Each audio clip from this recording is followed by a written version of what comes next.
Hello everyone, today we are going to study about Ampere circular law. जैसा कि हम जानते हैं, अगर कोई स्ट्रेट करंट कैरी कंडक्टर है, अगर कोई हम कंडक्टर लेते हैं, जैसे मैंने यहाँ पे एक कंडक्टर ले लिया है, अगर इसमें से करंट आई फ्लो कर रहा है तो इसके चारों ओर जो है मैग्नेटिक फील्ड लाई करेगी in the form of concentric circle.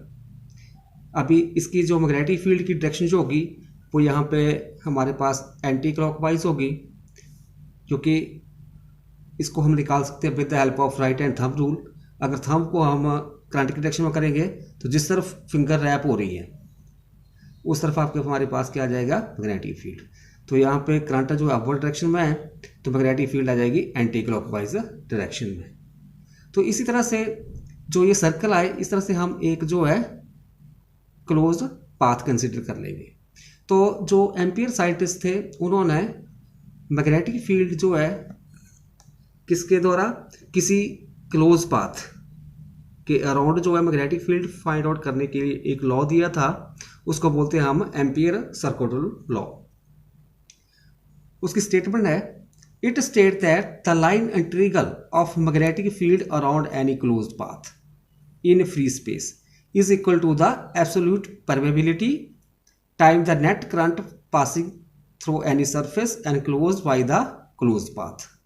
Means अगर हम मैग्नेटिक फील्ड का लाइन इंटीग्रल लेते हैं किसी अराउंड क्लोज पाथ के, तो वो किसके बराबर होगा, वो होगा equal to absolute permeability mu not multiply current passing through that surface. So mathematically हम उसको लिखते हैं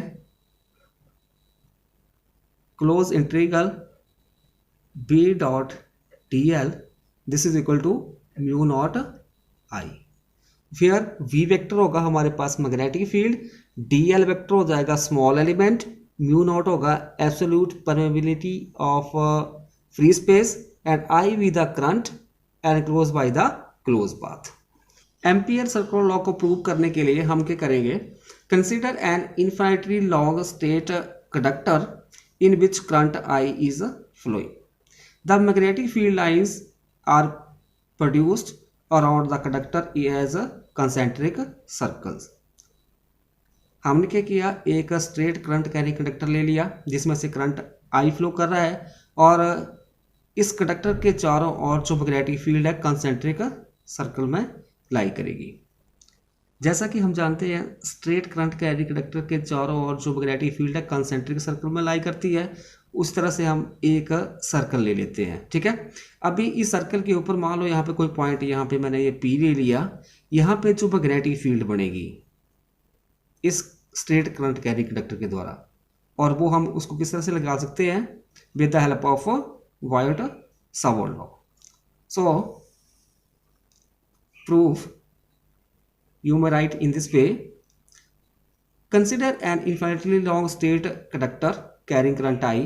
The magnetic field lines are produced around the conductor as a concentric circle.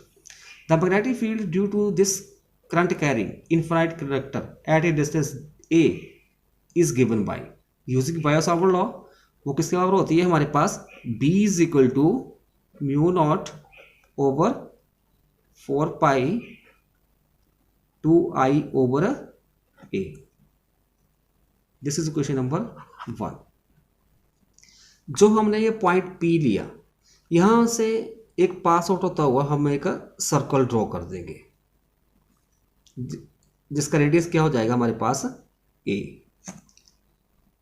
और फिर उसके बाद जो ये हमारे पास सर्कल है, इसको हम मान के चलेंगे एम्पियर लूप। एम्पियर लूप, और इस एम्पियर लूप के ऊपर हम एक स्मॉल एलिमेंट लेंगे एक्स वाई, जिसकी लेंथ जो है हमारे पास डी एल होगी। ठीक है, और जैसा कि हम जानते हैं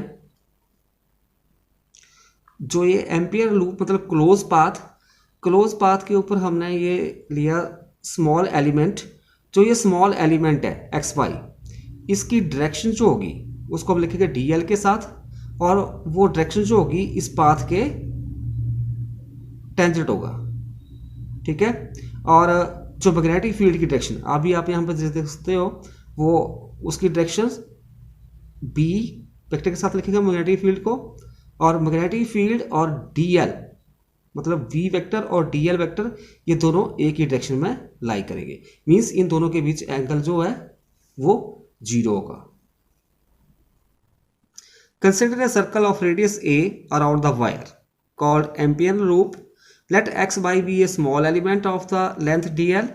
dl vector and b vector are in same direction because the direction of b is along the tangent to the circle. So b dot dl is equal to bdl cos of theta. यहाँ पे हमारे पास dot product लगाएंगे, a dot b is equal to a b cos theta होता है, तो this is equal to B D l. अभी जो मैग्नेटिक फील्ड और जो ये डी एल वेक्टर है इसकी डायरेक्शन सेम है, तो इन दोनों के बीच एंगल क्या हो जाएगा 0 डिग्री, तो कॉस 0 इज इक्वल टू 1 होता है, तो this is equal to B D L आ जाएगा। So B vector dot DL vector is equal to VDL. This is equation number 2. Now taking line integral over the closed path, we get closed integral b dot dl is equal to close integral b dl। तो आपके पास जो equation आई यहाँ पे आपने line integral ले लेना है। This is equation number 3। Substitute the value of b from equation 1 in equation 3 we get. अभी जो b की वैल्यू है वो अपने इक्वेशन 1 से, मतलब v is equal to mu naught over 4 pi 2 i over a किसमें भरनी है, इक्वेशन नंबर 3 में। ठीक है, तो हमारे पास क्या बन जाएगा, ये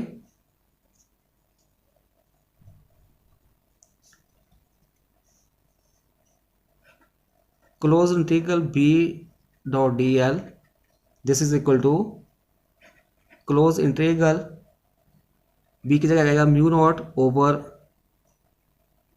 4 pi 2 i over a dl, और दिस इज इक्वल टू अभी जो mu naught 2i 4 pi a इसको हम इंटीग्रेशन से बाहर ले लेंगे, तो this is equal to mu naught over 4 pi 2i over a close integral dl। This is equation number 4। What जो क्लोज इंटीग्रल dl होगा वो किसके बराबर होगा, this is equal to circumference of the circle, और सर्कमफ्रेंस ऑफ सर्कल क्या होता है 2 पाई r होता है, तो 2 पाई रेडियस सर्कल का क्या है a है, तो 2 पाई a बन जाएगा। सो इक्वेशन 4 बिकम्स, तो इक्वेशन 4 क्या बन जाएगी, मतलब आप जो क्लोज इंटीग्रल dl की वैल्यू यहाँ पे भर दोगे इक्वेशन 4 में, so this is equal to close integral b dot dl, this is equal to mu naught over 4 pi 2i over a multiply 2 pi a, तो 2 टू द 4 कट गया, 2 के साथ 2 कैंसिल हो गए, a के साथ a और पाई के साथ pi. We have left with close integral b dot dl is equal to mu not i। तो यही हमारे पास Ampere circular law. Limitation of Ampere circular law, जो एम्पियर सर्कुलर लॉ है उसकी लिमिटेशन क्या है, फर्स्ट वन है Ampere's law is not a universal law, जो एम्पियर लॉ है वो यूनिवर्सल लॉ नहीं है। Second one, Ampere's law directly deals with the static current only, जो हमारे पास एम्पियर सर्कुलर लॉ है वो डील करता है ओनली स्टैटिक करंट के साथ।